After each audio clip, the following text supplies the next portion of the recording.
ఎప్పుడన్నా వచ్చినా అన్న జాతరకు? చాలాసార్లు వచ్చినా, అంటే చిన్నప్పటి పెద్ద జ్ఞాపకం ఎక్కువ లేదు, కానీ ఎంపీ అయినాక తెలంగాణ ఏర్పాటు కావాలని మొక్కి 2013లో అప్పుడు అనేక సార్లు వచ్చినా ఒక మాట ఆగుతున్నది. 2014లో తెలంగాణ బిల్ ఫిబ్రవరి 13 రోజు పార్లమెంట్ ఇంట్రడ్యూస్ అయ్యే రోజే సేమ్ డే వనం నుంచి దేవతలు కిందికి మన గద్దెల కాడికి వచ్చారు అనేది లెక్క కరెక్టేనా? అది అంటే మనం 60 ఏళ్ళ నుంచి జనం ఎట్లయితే తెలంగాణ కావాలి తెలంగాణ అంతకుముందు కూడా ఎవరు వచ్చినా బెల్లం ముద్దలు పెట్టుకొని జై సమ్మక్క సారలమ్మ జై తెలంగాణ శివరాత్రి ఉంటే కూడా అనుకుంటూ వచ్చేది. ఆ తర్వాత నేను అక్కడ అప్పుడు ఎమ్మెల్యేగా ఉన్నా 2009 నుంచి 14 వరకు. ఆ రోజు మేము ఆడ మీడియా పాయింట్ ఉంటుంది, నాగమంచి అంటారు. నాగమంచి అంటే అది సెక్యూరిటీ. ఒకప్పుడు యుద్ధం అప్పుడు సమ్మక్క సారలమ్మ కాకతీయులకు వ్యతిరేకంగా పోరాటం చేసేటప్పుడు వాళ్ళ సైన్యాలు ఎక్కడి నుంచి వస్తున్నాయని వీళ్ళు ఒక మంచలాగా హైట్ వేసుకుని, అది ఇప్పుడు మనము ఒక పోలీస్ చెక్ పోస్ట్ లాగా ఇప్పుడు లాస్ట్ కు మీడియా పాయింట్ అయిపోయింది అంతే. ఆడ ఉండగానే సాయంత్రం ఒక రిపోర్టర్ వచ్చి, మేడం ఈ రోజు పార్లమెంట్ లోకి బిల్లు వచ్చింది, తెలంగాణ బిల్లు వచ్చింది, కానీ గొడవలు అయినాయి. ఎందుకంటే మేము ఆ జాతరలో ఉన్నాం కదా. పెప్పర్ స్ప్రే అదే రోజు స్పీకర్ అడ్డం నిలుస్తున్నాం మేము, బిల్లు పెడుతున్నంటే మొత్తం రాజగోపాల్ ముందు నుంచే బిల్లు పెట్టనీయం అంటుండే. ఎట్లా పెట్టనీయరు ఏందనే దాని మీద మేము మొత్తం ఎంపీలు అందరం స్పీకర్ కు హోమ్ మినిస్టర్ అడ్డం నీళ్ళు ఉంటాం కదా, పెప్పర్ స్ప్రే కొట్టిన. అందుకే ఆ రోజే అమ్మవారు వచ్చి మాకు, ఎందుకంటే తల్లి అమ్మవారిని విశ్వాసం బాగా నుంచి కూడా అమ్మవార్లను మొక్కుడు, మన జనరల్ గ్రామ దేవతలు వీక సెక్షన్ కాబట్టి బాగా ఎక్కువ విశ్వాసం కదా. సో అదే రోజు నాకు తెలుసు పెప్పర్ స్ప్రే కొట్టడం మనం బచాయించడం అనుకుంటున్నాం. మేమంతా బచాయించడం బిల్ ఇంట్రడ్యూస్ అయింది ఆ రోజు, అది చరిత్ర. అమ్మలు కూడా మాకు కూడా చాలా అంటే ఆ బిడ్డలుగా తర్వాత ఆ ప్రాంతం గారే మన దేవుడి మొక్కు చాలా మంది మొక్కుకున్నారు. ఆ మొక్కును ఈ దేవతలు జనంలోకి వస్తూ వస్తూ అజ్ఞాతంలో ఉన్న 60 ఏళ్ల బిల్లును పార్లమెంట్ లో ప్రపంచం ముందు పెట్టారు. అక్కడున్న తల్లి సోనియమ్మ కూడా వాళ్ళిద్దరు కూడా ఉండే, సరే కూడా చేసింది. వాళ్ళిద్దరు మన మీరా కుమార్ గారు, సోనియమ్మ, సుష్మా స్వరాజ్. అట్లా చాలా చాలా అంటే మహిమలు ఉన్నది అనడానికి అదొక నమ్మకం. చాలా మంది ఇంతమంది ఆఫీసర్లు అక్కడ పనిచేస్తారు కదా, ఎవ్వరికేం కదా, అందరు మంచిగా అంటే సంతోషంగా మళ్ళీ అందరు ప్రమోషన్లతోటి ఆనవాయితీగానే వస్తున్నది. ఇన్ని లక్షల మంది ఒక దగ్గర వచ్చి ఉండడం, ఆ 3 రోజులల్లా ఇంత బ్రహ్మాండంగా ఉండడం నిజంగా ఒక ఎన్ని లక్షల మంది వచ్చి ఇంత జరిగినా ఎటువంటి ఇబ్బంది లేకుండా, పెద్ద అంటే తప్పు జరిగిందనో లేదా అటువంటి ఏం లేకుండా పోతుంటది కదా. చాలా కానీ అమ్మవారి దయ తప్ప అది ఎవరో మనందరం గొప్ప ఏర్పాట్లు ఇవన్నీ వేస్ట్, ఇవన్నీ అంత. అందుకే ఇప్పుడు ఇవాళ కొత్తగా మేము మన ప్రభుత్వం రేవంత్ రెడ్డి గారు ముఖ్యమంత్రి అయినాక మనం అందరం కూడా మన 6 గ్యారంటీలలో మహిళలకు బస్ ఫ్రీ ఇచ్చినాక నేను కొంచెం భయపడ్డా. ఇంతమంది ఇప్పుడు రోజు 30 ఎంత జరిగింది అనుకుంటారు, 14 కోట్లు దాటిపోయింది. అలా రోజు సంఖ్య మహిళలు పెరుగుతా ఉంది. అయితే ఈ సమ్మక్క సారక్క చేస్తే బస్సులు మేనేజ్మెంట్ అయిద్దా కదా అని భయపడి మీటింగ్ రోజు కూడా ఏం చెప్పినా, చూడు దేవాలయం కార్యక్రమాలు నిర్వహించేది ఒకరైతే, వచ్చేపోయేటోళ్ళకి జనానికి సంబంధించి ఒకరైతే, బస్సుల నిర్వాహకుడు ఒక స్పెషల్ ఆఫీసర్లు పెట్టి క్రౌడ్ మేనేజ్మెంట్ చేయకపోతే ఇబ్బంది అవుతుంది. ఒక బస్సు ఎక్కడైనా ఇబ్బంది టైర్ వాళ్ళకి, ఇప్పుడు అదంతా నేచర్ గా టైర్ కి ఏమైనా అయింది అనుకో, బస్ అయిపోయింది మొత్తం ఎంత కిలోమీటర్ ట్రాఫిక్ అవుతుంది. అందుకే మధ్య మధ్యలో క్రేన్లు పెట్టడము ఇటువంటి వ్యవహారం చేయకపోతే నడుతుందని మనం ఎలా జరుగుతుంది. మీరైతే ఫస్ట్ మీ శాఖ నుంచి మహిళలకు బస్ ఫ్రీయే కాకుండా ఇప్పుడు జాతరకు కూడా నాకు డౌట్ ఉండే, అసలు మరి ఇస్తారా ఇయ్యరా, ఎందుకంటే క్రౌడ్ ఎక్కువ ఉంటది, మేనేజ్ చేయడం కూడా కష్టమే. బస్సులు కూడా మనకు సరేరా అంత గతంలో చూస్తే ఆ బస్సులను పట్టించుకునేది లేదు, రిపేర్లు లేవు, అన్ని ఆగమాగా ఉన్నాయి. ఆర్టీసీ కొద్దిగా సరే పేమెంట్ అదేంది ఫైనాన్స్ మినిస్టర్, డిప్యూటీ సీఎం గారు కానీ లేకపోతే ఆర్థిక శాఖ వాళ్ళంతా ఎప్పుడప్పుడు చేస్తారు. ఎందుకంటే మహిళలంతా హ్యాపీగా ఉన్నారు, వాళ్ళకి ఎక్కడికైనా ఫ్రీ అవుతుంది. ఇంకోటి ఏంటంటే ఈవెన్ ఎక్కడికన్నా ఊరు నుంచి పక్కకు పోయి డిమార్ట్ లో షాపింగ్ లో మాల్ కొనుకొచ్చుకుంటున్నారు. రెండోది దేవాలయాలకు విపరీతమైన రష్ పెరిగింది. బంధువులు తల్లిగారిని చూడడానికైనా, బిడ్డ దగ్గరికైనా, హాస్టల్ దగ్గర పిల్లలకి అసలు మామూలుగా ఫ్రీక్వెన్సీ పెరగలేదు. వాళ్ళందరూ హ్యాపీ. నిజంగా మనం ఏదైతే మాట ఇచ్చినామో, నేనైతే ఎన్నికలప్పుడు చెప్పిన నా తెలంగాణ అక్క చెల్లెలకు, అత్తగారింటికైనా అవ్వగారింటికైనా 1000 ఎకరాలు భోజనం పెట్టినా పోతాంటే బస్ ఫ్రీ అన్న చూడు, దాంతో చాలా పెద్ద ఒక జరిగింది. మనం మళ్ళా గ్యాస్ కూడా అనేది మహిళలకు సంబంధించి చాలా పెద్ద ఆర్థిక భారం నుంచి బాగా కరెంట్ బిల్ కూడా వాళ్ళే కడతారు. కరెంట్ బిల్ 3,000 అంటే అసలు మహిళలు అయితే అసలు ఇక వాళ్ళు మనల్ని కాంగ్రెస్ మనం ఇలా అదృష్టం మన అందరం ప్రభుత్వంలో ఉన్నాం. ఒక మహిళ చెప్తున్నారు, ఉమెన్ గ్రూప్ స్వయం సహాయక సంఘాలలో మన ఇంద్రవెల్లిలో మీటింగ్ పెట్టినాం కదా, వాళ్ళకి నెలకు 4,000 నుంచి 5,000 మిగులుతున్నాయట. అంత ముందు భారం ఉండేది. ఎందుకు అంటే మేము బస్ ఫ్రీ ఎక్కుతాను, వేరేకి వెళ్ళిపోతే బస్ ఖర్చు వచ్చేది.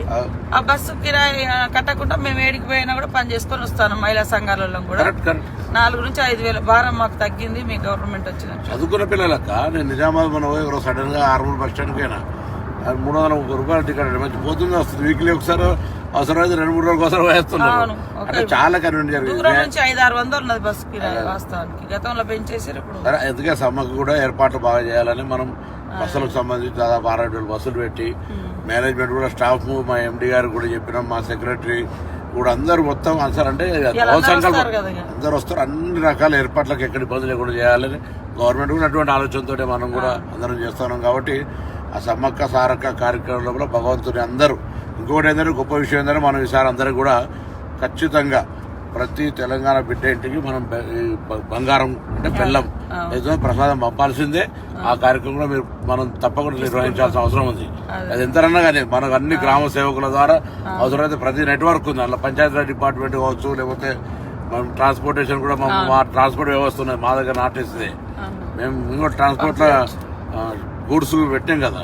సో మనం అందరం పంపుదాం తప్పకుండా. మనం భగవంతుడు మన గ్రామీణ దేవతలు కాబట్టి ప్రకృతి మించింది అంటే ఊరూరులో ఉండే దేవతల నమ్మకాలను, ఆ నమ్మకాలు ప్రజలకు ఇంకా బలంగా ఉన్నాయి. అంటే వాళ్ళ ఆదివాసీ బిడ్డలు, ఆదివాసీ సమాజం అప్పుడు ఇబ్బంది పడ్డది. అప్పుడు వాళ్ళకు అప్పుడున్న రాజులకు వ్యతిరేకంగా పోరాటం జరిగింది. కానీ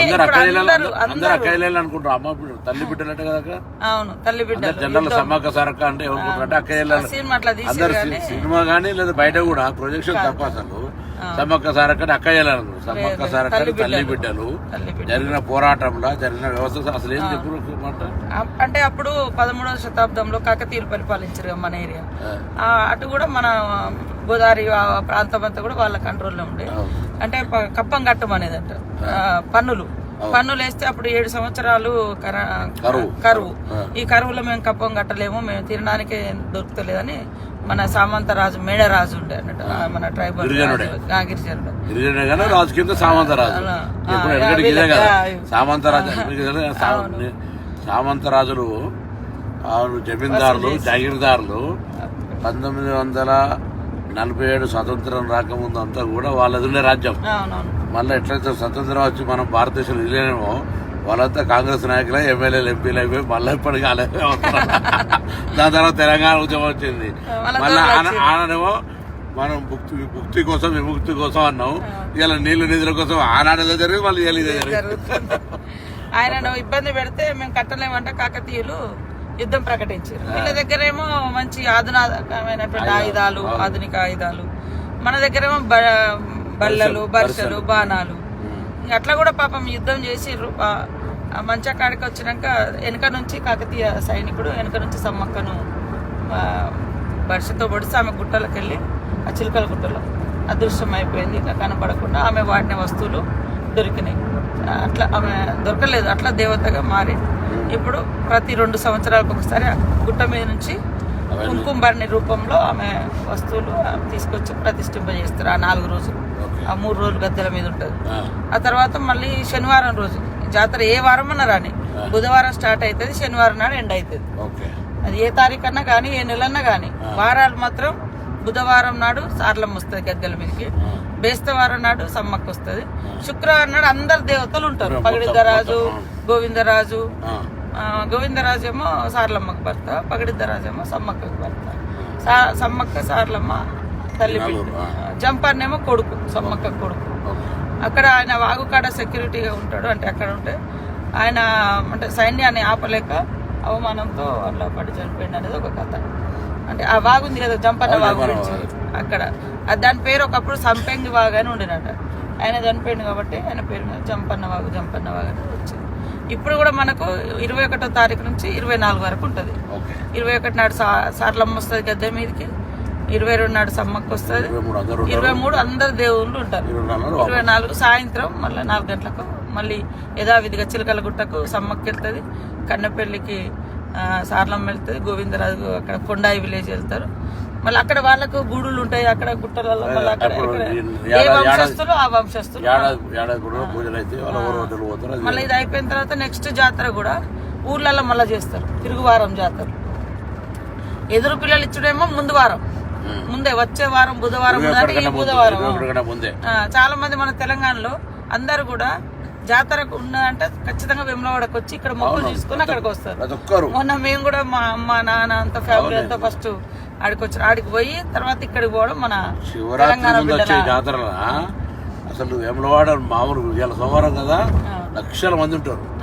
అవును, కానీ మారాలి, అది ఇంకా మార్చాలంటే ముఖ్యమంత్రి 100 కోట్లు ఇస్తే ఇవ్వలేదు. అక్కడ ప్రస్తుత శివాలయాలు నిర్లక్ష్యం ఉంటే సరే మేము ఇప్పుడు దాన్ని నేను మిత్రుడు శాసనసభ్యుడు రాజు దాన్ని చేయాలనే ప్లానింగ్ చేస్తున్నాం. దానికి డెవలప్మెంట్ మన అందుకే వీటిడే డెవలప్మెంట్ కూడా ముఖ్యమంత్రి గారి దగ్గర పెట్టాం. దీని లింక్స్ ఇప్పుడు నిన్న కూడా మనం బడ్జెట్ చదివినప్పుడు మన పెద్ద దేవాలయం నేను ఇలా కాకుండా అదే ఇవన్నీ చేస్తాము. ఏదైనా మొత్తానికైతే అక్క సమ్మక్క సారక్క పోతున్నాం, మంచి అమ్మవారిని మొక్కి ఈ కార్యక్రమం ఎటువంటి విఘ్నాలు లేకుండా అందరు భక్తులు వచ్చి మంచిగా ప్రభుత్వం ఇస్తున్న ఉచిత బస్సు కావచ్చు, అక్కడ మనం ఇప్పటికీ ఏర్పాటు చేస్తున్న సౌకర్యాలు కావచ్చు, ఏదున్నా లోకల్గా మీరు నేను స్కూల్ ఓనర్ కూడా కోరుతా ఉన్నా, మీరు బస్సులో పోతా అంటే ఇవ్వండి. మీరు అన్ని బస్సులనే రావాలి, అందరు ఇళ్ళనే కాదు, స్కూల్ బస్సులు ఫ్రీ ఇవ్వండి. ఎవరికి వాహనాలు ఉంటే వాళ్ళకు వాళ్ళ ఫ్యామిలీ పోయినాడు ఇంకోరైనా పోతా అంటే ఇవ్వండి. అందరూ మొత్తం ప్రజా రవాణా మీద ఆధారపడితే కూడా ఇబ్బంది అవుతుంది. 2 సంవత్సరాలకు ఒకసారి వస్తుంది కాబట్టి అందరూ కూడా అన్ని రకాలుగా ఎవరు ఇప్పుడు భక్తుడికి దేవునికి ఎట్లా సాయం చేయాలనుకుంటే అట్లా సాయం చేయాలి. కొందరు ఉండేళ్ళు వేస్తారు, కొందరు 4 అన్నదానం పెట్టి కార్యక్రమం, అట్లా అందరు స్వచ్ఛంద సంఘాలు కూడా రాష్ట్ర వ్యాప్తంగా ప్రజలకు వచ్చి అన్ని సౌకర్యాలు ఏమైనా కూడా పోతుంది. నీళ్ళు ఇచ్చడం, నీళ్ళ సప్లైయర్లు కావచ్చు, భోజనం వాళ్ళు కావచ్చు, లేదా ఇతర స్నాక్స్ ప్రిపేర్ చేసే వాళ్ళు చాలా మంది ఇప్పుడు అటువంటి ఎవ్వరికి వాళ్ళు వచ్చి సాయం చేయమని కూడా మనం అందరం కూడా ప్రభుత్వం తరఫున కోరుతాను. ఈ సమ్మక్క సారక్క అనేది రాష్ట్ర ప్రభుత్వ కార్యక్రమం, జాతీయ స్థాయిలో కూడా గుర్తించాలని చెప్తాను. ఇప్పుడు మాట్లాడతారు నేషనల్ ఫెస్టివల్ చేయమంటే అది కూడా చేయాలి. ఇలా ఇవన్నీ ఉన్నాయి, ఇవన్నిటికి సంబంధించి తప్పకుండా మనం మళ్ళీ ఇప్పుడు 4-5 రాష్ట్రాలలో వస్తారు, ఛత్తీస్గఢ్, మధ్యప్రదేశ్, ఒరిస్సా, మహారాష్ట్ర, ఏదో వేములవాడ ఇక్కడికి మహారాష్ట్ర చాలా మంది వస్తారు సమ్మక్క సారక్క. సో అందరి పండుగ ఇది, అందరు కూడా దీనికి సహకరించి ఈ కార్యక్రమం విజయవంతం కావాలని చెప్పి మళ్ళీ వరంగల్ జిల్లా ఉమ్మడి జిల్లానే కాబట్టి మళ్ళీ ఒకసారి అందరం కుటుంబ పరంగా కూడా వస్తాం. అందరికి స్వాగతం. సమ్మక్క సారక్క అందరికీ విజయవంతంగా భగవంతుడు అమ్మవారి ఆశీర్వచనం ఉండాలని కోరుకుంటున్నాం.